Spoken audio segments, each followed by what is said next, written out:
As the 2025 election comes around, both Albanese and Dutton are desperately trying to get voters on their side. And the strategy both parties seem to be taking is bribery in the form of tax cuts. Labour announced a tax cut for income between $18,000 and $45,000. They plan to reduce the tax cut to 15% in 2026 and 14% in 2027. In financial terms, this will save Aussies $268 in 2026 and then $536 per year from 2027. It's not bad. It won't really do anything, but it's nice. In response, Dutton has followed the path of his predecessor, Scott Morrison, proposing to lower the fuel excise from 50.8 cents a litre to 25.4 cents a litre for a year, supposedly saving Aussies around $14 a week for a single tank family. Now look, neither of these policies are actually impactful tax policy. They're just ways of making people feel temporarily better. But after my last video on the tobacco excise, this policy announcement did get me interested in the fuel excise and what the future looks like for Australian drivers. And what I found might surprise you.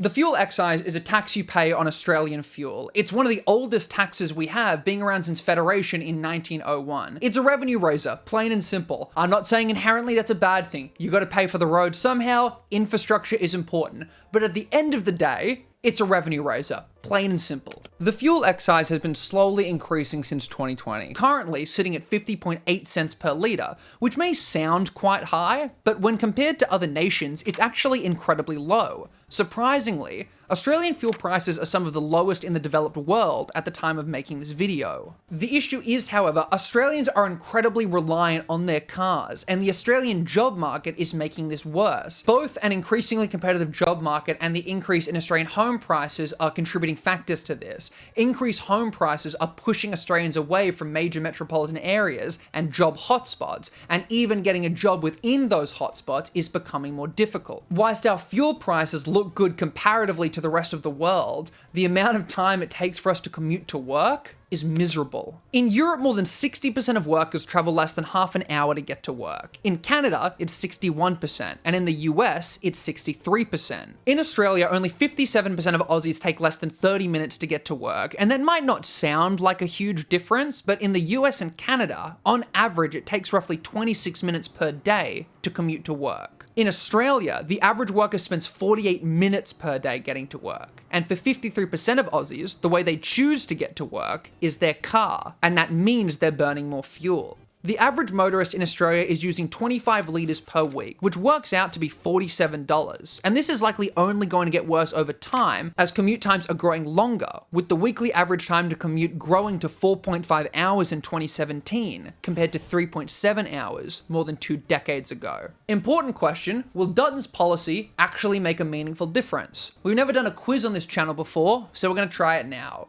Will Dutton's policy A, actually save you more money at $16 a week, save you $14 per week as promised, or be a little bit under at $11 per week? Take a guess in the comments. Now, if you picked A, B, or C, you'd actually be wrong.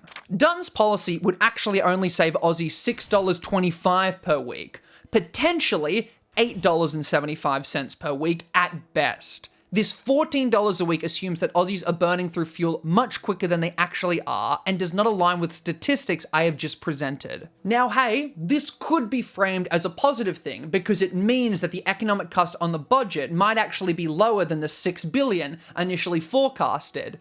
On the other side of that coin, though, it also means this policy is not particularly good at getting money back in the hands of the everyday Australian, like it's meant to.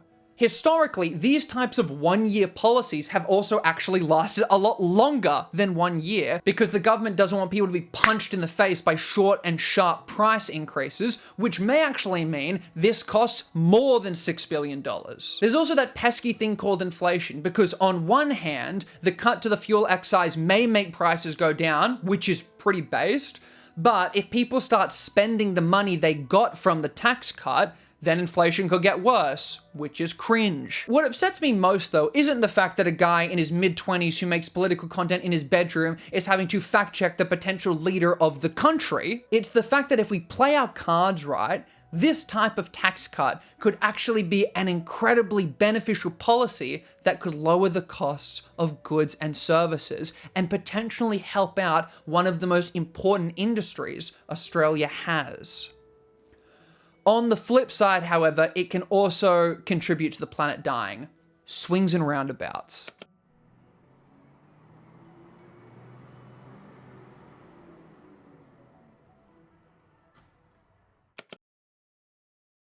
I hate being stuck behind trucks. I hate how slow they are. I hate how scared I get when I have to overtake one. And I have this fantasy where I get telekinetic powers like Crypto from Destroy All Humans and I can just fling them off the road.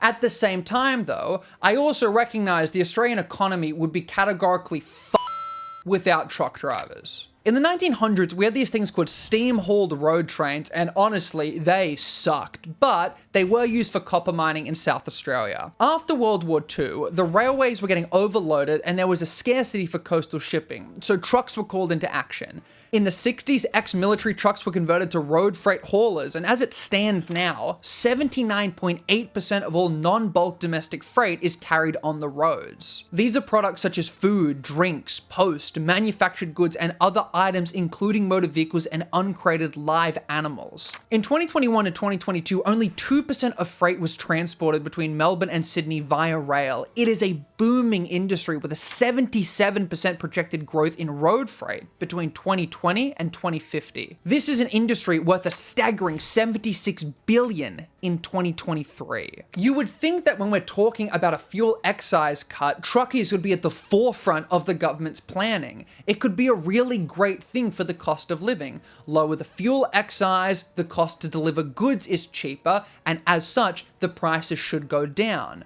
But the last time there was a tax fuel excise cut, truckies were seemingly forgotten about. And it seems like the exact same thing is going to happen again. Back in 2022, the fuel excise was 44.2 cents and truckies would receive 17.8 cents back as a tax credit. That remaining 26.4 cents was called the road user charge, and as the name suggests, it was a tax for using the roads. When ScoMo slashed the fuel excise in half for everybody, he also removed the tax credit truckies got. Meaning in the end, when everyone else had their taxes slashed in half, truckies were only saving an extra 4.3 cents per litre.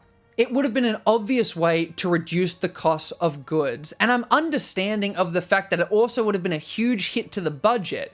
But at the same time, when there is a significant number of Australian companies who are not paying their fair share in tax, the argument of, oh, but we need tax for the budget, doesn't really convince me anymore. Dutton seems like he's going to be making the exact same mistake, making some statements about how he'll consider truck drivers and they won't be left behind. But remind me again why this was an afterthought and not one of the most important things when it comes to tax policy on fuel. This is an industry that is not considered from a tax perspective, but also a safety perspective. High numbers of truckies experience things such as chronic health conditions and psychological distress. In 2024, 154 people on the road died in crashes involving heavy trucks. It is a very solitary and exhaustive industry that isn't without risk. The least we could do is lower their operating costs. But like with most things, helping out truckies isn't without its own problems.